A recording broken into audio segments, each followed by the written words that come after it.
Oh, I've been waiting for this moment for a long time. Please, Shane, come on. Let's just talk about this movie, okay? Let's just talk about this, please. Oh, what's that? Yeah. The only talking you're gonna do is to my face! Their names are Pain and also Pain. They're twins. You're about to be in a world of hurt, Timmy. Whoa. Whoa! Oh, no! Help! No! Thanks, Latex Xavier. You saved my life. You're my hero. For me, this is one of the most powerful moments in the entire film. This is the moment where you say, yes, that is our guy. That's our hero. It's the moment that makes you fall in love with Latex Xavier. It's the moment that defines Balloontourage as a work of art, really. A masterpiece. Rolling.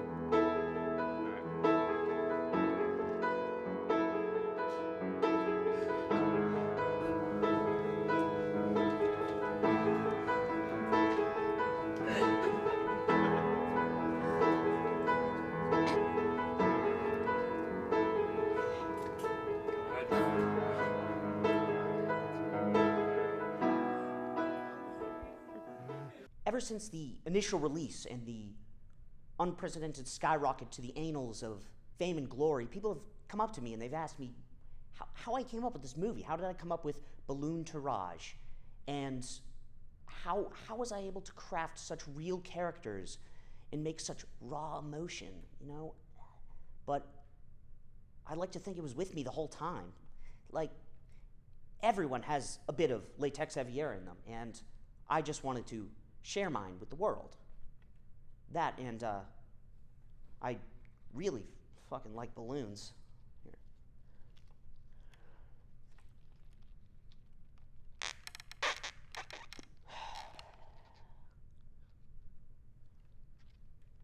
It's a snake. I've been described as a tough critic over the years. I know this. I don't disagree. Yet, Balloontourage blew me away. The acting was stellar. The cinematography will go down in history. This is the movie that film kids all over the world will study as a classic. It's the movie that they'll model their films after. Balloontourage was a challenge, but in a way, all art is challenging. One of the biggest challenges that we had to overcome was portraying a main character that doesn't say anything and yet somehow manages to speak volumes. So in order to do that, we really needed to rely heavily on the visuals. Character design for this film was really tricky. We had a live-action movie with a non-human main character, and that within itself was a huge challenge. Look, kid, just chill. Yeah, there's no need to be nervous. Bring it down from like a 9 to like a 5.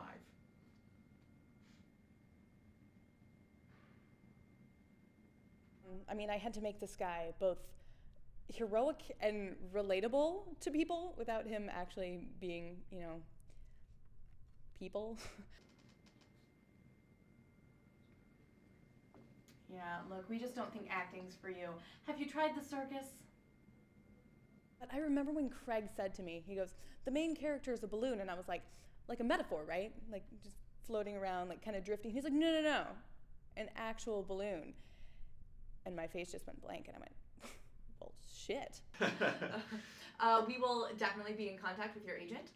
I'm excited. Yeah, we excited? like your energy. We're Absolutely. feeling pretty good I about feel like this. You could bring a lot.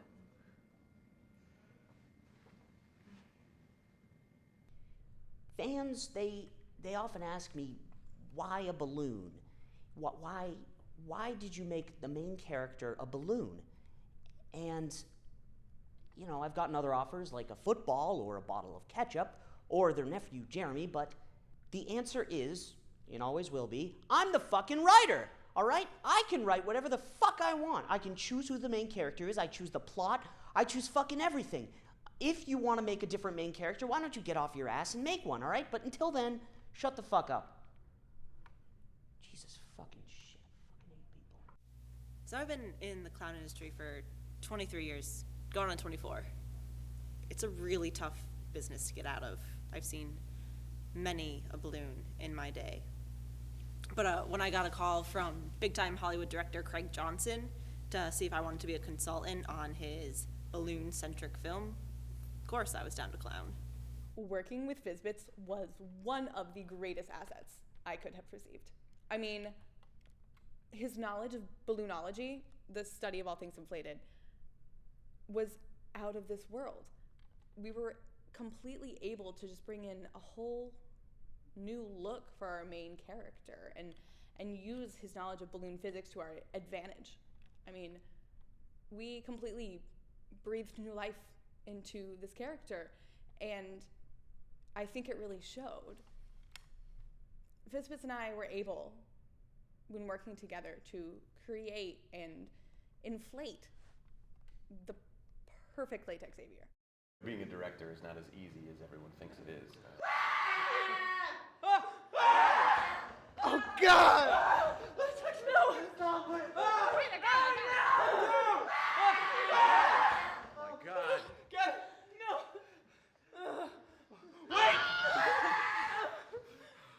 My bagel. No!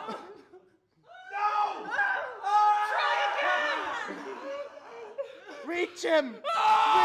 You know, finding good actors during this casting process also proved to be, you know, the proverbial needle in the haystack. It was challenging. You know, you kind of go into a film like this thinking that it would be a breeze. You know, you're just casting a balloon, and how hard can that be? But, you know, you really need a strong supporting cast to counterbalance, you know, your leading actor. You really need supporting actors to be as enthusiastic and well-rounded as the balloon that's front and center. Working alongside a balloon put a lot of pressure on us as like human actors. We were responsible to convey all the emotion that the balloon couldn't. So it was up to us to portray all the emotionally taxing and heart-wrenching moments that Balloontourage had to offer. The balloon was still paid twice as much as me, but like, I didn't mind. I wasn't jealous of him. I wasn't jealous. Me jealous of a balloon? That's silly. What's happening here? Nothing. I'm just the food guy. I don't know. Why don't you listen to me anymore, Latex Xavier? Look at me. What happened to you? What happened to us? I thought you were different, but you're just like all the other jerks at this school. All right, cut. Molly, that was really good. You know, I like the anger, I like the tears. But remember, Latex Xavier emotionally manipulated you, broke your heart. So the collaboration between Craig and Charlie on set was really something special. Like, I mean, once I saw the script and I saw all those big, magnificent words put together on a page, I knew that Balloontourage had some kind of special magic. Being a former Disney Channel star, I don't really know a lot about quality cinema, but I had a feeling this was going to be a great project.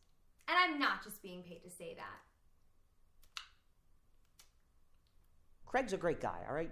He's a really great guy, but, you know, my scripts are my babies, all right? And I have to make sure they're going off in good hands and they grow up to be strong, successful, and if I give it to Craig, I have to ensure that. As with any big-budget studio film, we ran into some creative differences.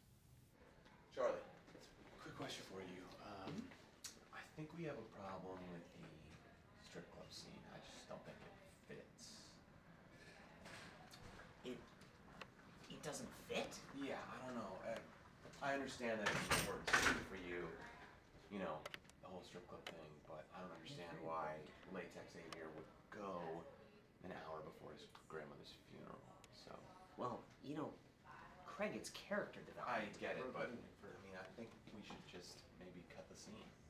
I think maybe we shouldn't. So I'm Well, the writer, so I sort of have I fun know saying you this. wrote it, I know. Yeah.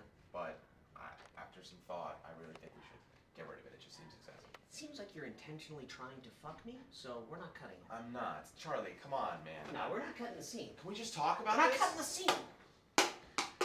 Shit.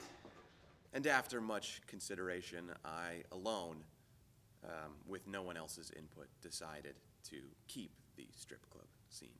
So as you probably know by now, I played Chadwick, the super sexy older brother of Molly. Now, according to Charlie, Molly's character was based on the girl he had a crush on when he was 12, and my character was based off of a porno he watched when he was 14. So this is the apartment. It's where we would chill. We shot one of the sex scenes on this couch. This is the bathroom. I pooped there. This is Phil. He's the food guy. I'm just the food guy. God, this guy, he's the man. Hey, keep it up, man. Good stuff. God, Phil, what a freaking guy. Love him. This is the room where we chill again. This is it.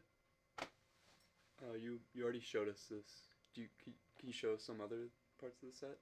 I don't really know my way around. Usually I just scream really loud and Craig comes in and tells me where to go, so I could scream for you.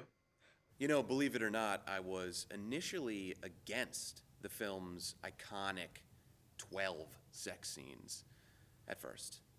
But, you know, when we got on set and I started to see the actors getting into their characters and getting into each other's characters, I realized Charlie was right. These scenes were magical. So Charlie likes to refer to the 12 sex scenes as the 12 apostles. It's crazy, right? So my favorite is the one called Bartholomew, and that's where Chadwick, my brother, and Betty, Latex Xavier's mom, bang in a drained YMCA pool. It took 3 weeks to film. I don't care what people think. I'm the writer, so you have to believe me when I say that the best sex scene is the one I aptly call Jesus Christ. The bonus 13th. It features every character, every stunt double, and the hot secretary from my daughter's orthodontist in a 24-minute, 38-second orgy in the ball pit at the Chuck E. Cheese that Latex Xavier's father manages. I know what you're thinking. Oh, Charlie, it wasn't in the movie. Well, we unfortunately had to cut it and destroy all footage of it to keep our PG-13 rating from the MP goddamn AA. But there's one footage they can't take away. And I can replay it whenever the fuck I want. In my mind.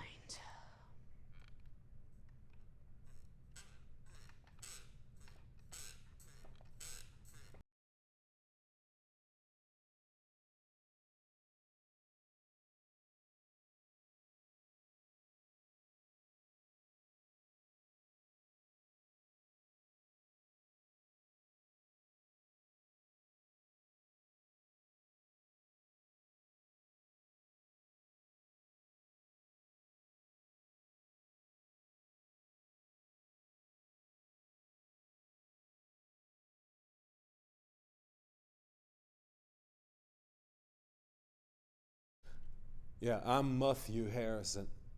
No, not Matthew. Matthew with a U, okay? You probably remember me for some credit card commercials I did back in the 1990s. Or maybe you don't, okay? But you cannot deny that once Balloontourage hit theaters, I became a pretty common household name again, okay? I played Latex Xavier's father, Billy Loonstein. Billy, your son has some very big news for us. You don't say. Oy vey. All I had to do was show up and be Jewish, okay? And we're gonna support him no matter what, isn't that right, Billy? It's a phase, Betty. You'll grow out of it. Billy! The truth lay somewhere further, deeper inside. Because it wasn't just about it was about being the parent of a balloon. And one might say, well, that's complicated. Look at his head. All the inflation. It's a result of all these misconceptions what's going around. Isn't that right, son, huh? And be a good boy, eat your lox, eat your bagel. And I worked that line. I worked it this way and I worked it other ways. And it was great. Son. I looked in his eyes and I saw a piece of me. For God's sake, son, don't look at me like that. You're breaking my heart, kid. I won an Academy Award for Best Supporting Actor. Okay. Yeah, you're right. You're right, I'm a putz. You've got chutzpah. You do. You're a Lowenstein. And us Lowensteins, we got each other's backs, ain't we? I love you, son. That's it. That's what this movie is really about.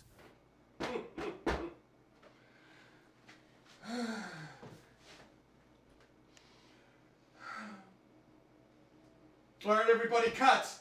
That's a wrap on Balloontourage.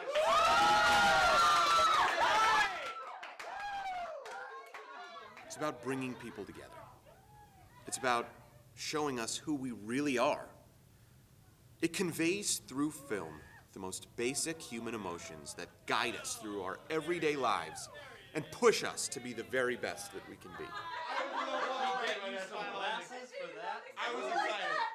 Oh my god. Oh my god. Does anyone smell an Oscar? I mean, I do. It's about love. I'm sorry. It's about love. That simple. Sorry, I need a moment. Phil, do you have a tissue? I got this napkin. That'll suffice. Thank you. Yeah. All right, Phil, go turn off the camera. I'm just the food guy. I don't know. Well, I don't know how to do it. Can you just make yourself useful and figure it out, please?